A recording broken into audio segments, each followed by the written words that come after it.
आए दिन उनके अपने लोगों से, ये नहीं कि गैरों से, खुल के सामने आ रहा है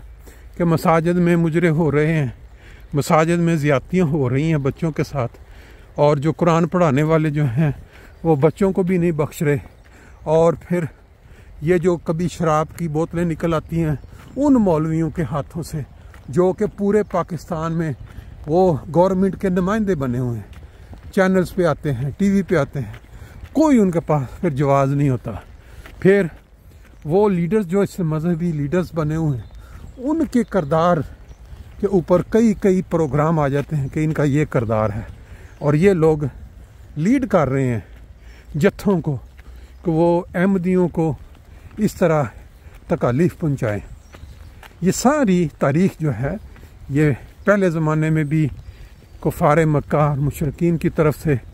मिलती थी, लेकिन आज के दौर में वो कुफ़ार तो नहीं कहलाते,